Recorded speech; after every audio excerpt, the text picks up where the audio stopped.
Dans les épisodes précédents de nos tutos sur DaVinci Resolve, on a vu les paramètres globaux du logiciel. Aujourd'hui, ce qu'on va voir, c'est les paramètres dédiés à notre projet. Pour y accéder, on ouvre le Project Settings en cliquant sur la petite roue crantée en bas à droite et il nous ouvre cette fenêtre. Comme pour la fenêtre de préférence, on va avoir la même disposition avec un certain nombre d'onglets accessibles à gauche et les options associées à chaque onglet à droite. Aujourd'hui, on va faire un survol de cette fenêtre et je vais vous parler des options les plus importantes parce qu'il y en a quand même pas mal qui vont pas forcément vous concerner à moins que vous fassiez du montage extrêmement professionnel pour des grosses boîtes hollywoodiennes. Notre premier onglet s'appelle Master Settings et c'est ici donc qu'on va pouvoir gérer les paramètres généraux de notre projet. Tout en haut, on va avoir les paramètres de format de notre timeline. Donc on va pouvoir y gérer sa résolution, si vous voulez faire une timeline en 4K, en 1080p ou autre, le framerate de la timeline et la taille de ses pixels si par exemple vous filmez en anamorphique. Ces paramètres de timeline, vous pouvez les considérer comme une sorte de preset.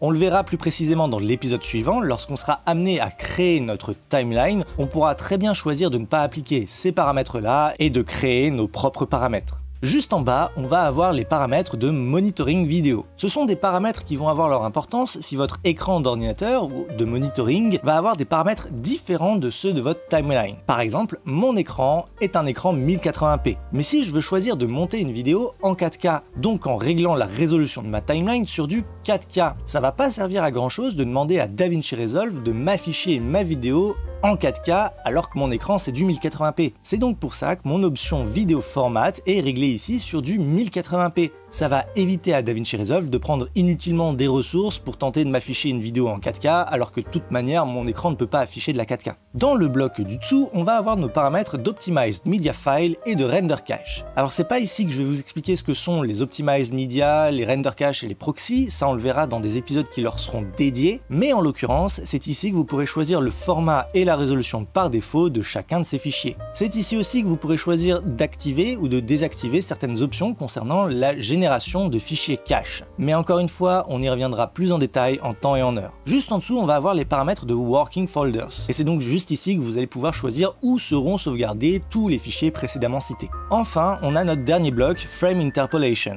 Et encore une fois, on va pas en parler excessivement dans cette vidéo, c'est ici que vous allez pouvoir gérer les paramètres par défaut concernant la manière dont DaVinci Resolve va afficher les vidéos qui seront ralenties. On passe à l'onglet suivant, nommé Image Scaling. C'est dans cet onglet que vous allez pouvoir régler la manière dont DaVinci Resolve réagit lorsque vous allez mettre sur une timeline une vidéo qui ne correspond pas à la résolution de la timeline. Mettons que j'ai une vidéo en 1080p mais que ma timeline est en 4K, et bien c'est ici que vous allez pouvoir lui dire quoi faire lorsque c'est le cas. On a un premier bloc Image Scaling dont je vais pas trop parler là parce que déjà les paramètres par défaut sont très bien. Sachez juste que c'est ici que vous allez pouvoir gérer la manière dont les images de différentes dimensions vont être process selon différents algorithmes qui seront de plus ou moins bonne qualité. Juste en dessous par contre on a le Input Scaling qui lui est pour le coup très important. C'est ici qu'on va pouvoir gérer la manière dont les vidéos qui ne correspondent pas donc à la résolution de la timeline seront traitées par DaVinci Resolve. Comme je l'évoquais juste avant, imaginons que pour le coup j'ai une image en 1080p et une timeline en 4K. Si cette option était réglée sur Center Crop with no resizing, ça voudrait dire que ma vidéo 1080p serait centrée sur ma timeline 4K mais ne serait pas redimensionnée. Et donc, comme du 1080p c'est 4 fois plus petit que du 4K, on verrait un gros cadre noir autour de ma vidéo qui serait toute petite. Je peux donc demander à DaVinci Resolve de redimensionner automatiquement mes vidéos qui seraient trop petites ou trop grandes. Encore une fois, ce sont des paramètres par défaut que vous allez choisir ici. On aura le temps d'en reparler plus en détail dans l'épisode suivant lorsqu'on créera notre première timeline.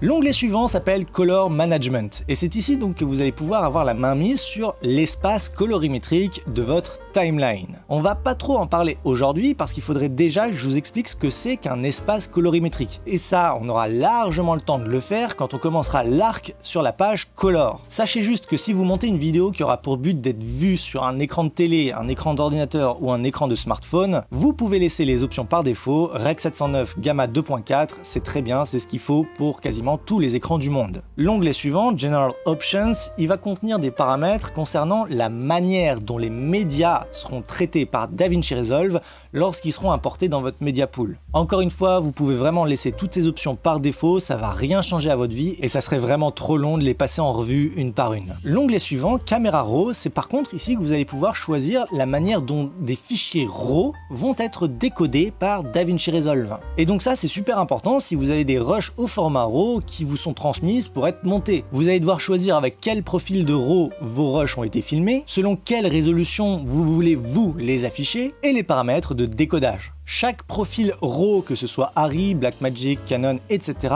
vient avec son propre groupe d'options. Là, je suis sur le profil Arri, donc j'ai les options spécifiques à Arri. Mais si par exemple je choisis juste en dessous Blackmagic RAW, je vais avoir tout un tas d'options différentes sur lesquelles je vais avoir la main. Mais ça, encore une fois, on aura le temps d'en reparler quand on commencera notre série sur la page Color. L'onglet suivant s'appelle Capture and Playback. Et là, je vais passer très vite dessus parce que ça m'étonnerait que vous ayez l'utilité de ces options. C'est des paramètres qui vont pouvoir gérer la manière dont la capture vidéo se fait à partir de bandes magnétiques. L'onglet suivant, Subtitles and Transcription, va nous permettre de gérer donc des paramètres liés aux sous-titres. On le verra lorsqu'on commencera notre série sur la page Edit, mais lorsqu'on va vouloir créer des sous-titres dans DaVinci Resolve, on va devoir créer une piste dédiée aux sous-titres. Ça va pas juste être une piste vidéo avec de simples cartons-titres. Et donc ici on va pouvoir gérer le nombre maximum de caractères par ligne, la durée minimum de chaque sous-titre et surtout, et ça c'est vachement bien, le nombre maximum de caractères par seconde. En gérant correctement ces paramètres, vous ne devriez pas trop avoir de problème avec les gens qui se plaignent que les sous-titres vont trop vite. Juste en dessous, on va avoir des paramètres de transcription et ça c'est tout nouveau, c'est arrivé avec la version 18.5 et ce n'est accessible que pour ceux qui possèdent la version studio de DaVinci Resolve.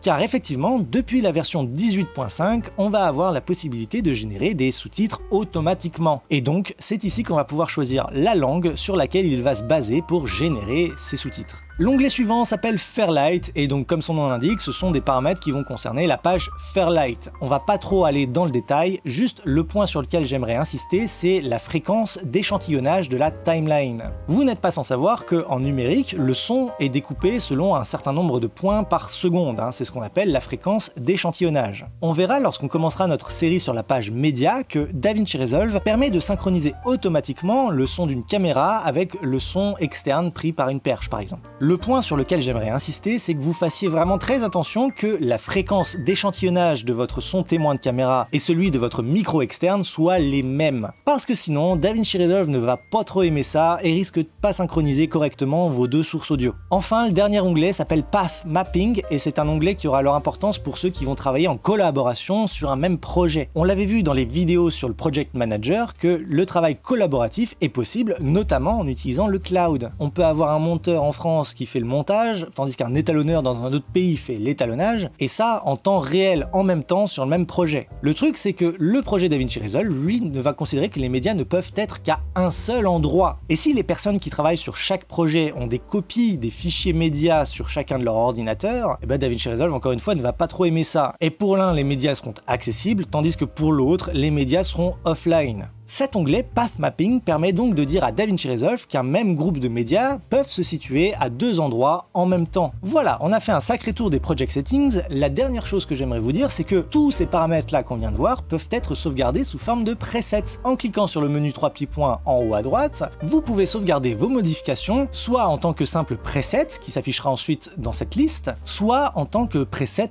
par défaut. Et ça c'est super important parce que les presets par défaut, ce sont ceux qui sont chargés à chaque création d'un nouveau projet. Donc si vous n'avez pas envie à chaque fois quand vous créez un nouveau projet de retourner dans les Project Settings pour remettre vos options telles que vous les aimez, vous pouvez les sauvegarder en tant que preset par défaut et elles seront chargées à chaque fois que vous créerez un nouveau projet. Voilà, c'est tout pour aujourd'hui, j'espère que ça vous a plu, j'espère que vous aurez appris des choses. Dans l'épisode suivant, on va créer notre première timeline et on va voir donc tous les paramètres de création de timeline. Moi en attendant la prochaine, je vous dis bonne journée, bonne soirée, ciao!